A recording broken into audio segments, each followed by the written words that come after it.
Have you ever been surrounded by people and still felt completely alone? Or maybe you found yourself sitting alone on a quiet evening and realizing you felt more peaceful than you felt in years. What I want to talk about today is the fact that solitude and loneliness are not the same thing. Sometimes we look at others that are alone and assume that something is wrong, when in reality, it could actually be a sign that they've spent too much time around the wrong people. If you're new here, I'm Amanda Hill, and I am a licensed mental health therapist. For more than 20 years, I've helped people navigate relationships, family dysfunction, trauma, anxiety, and emotional healing. Throughout the last several years, I've worked with individuals who have struggled with the fear of being alone. And I've learned that real fear isn't being alone as much as it is being unseen, unheard, misunderstood, or emotionally unsafe. I have a client who initially came to me due to feeling guilty for wanting more time to himself. His friends told him he was isolating, and his family worried that he was withdrawing. But as we explored his experiences, something became clear to me. He wasn't avoiding healthy connection. He was actually recovering from unhealthy connection. See, for years, he had been surrounded by criticism, conflict, emotional unpredictability, and relationships that left him feeling exhausted. These moments he spent alone were helping him finally breathe. And for the first time in a long time, he felt calm. He wasn't lonely, he just felt safe. Psychology tells us that loneliness isn't determined by how many people are around us. It's actually determined by the quality of our connections. You can be in a crowded room and feel isolated. You can be in a relationship and feel emotionally abandoned.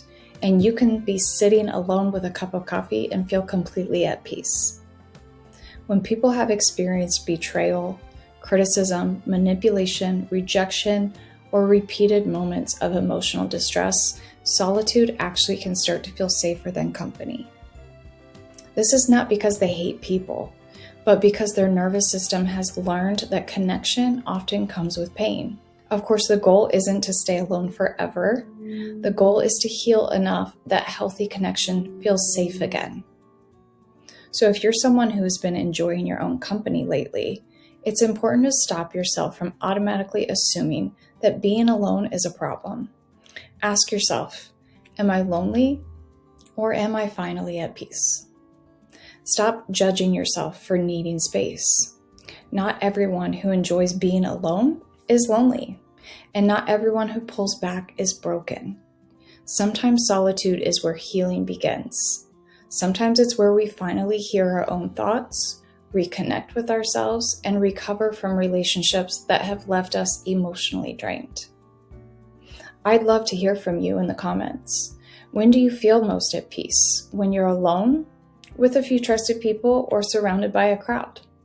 If you know someone who has been feeling guilty for needing time alone, please share this episode with them. It may help them realize there's a difference between isolation and restoration.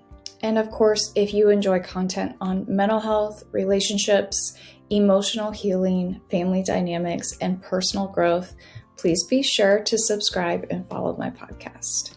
Remember, the goal isn't to avoid people. The goal is to create a life where connection feels healthy, safe, and genuine.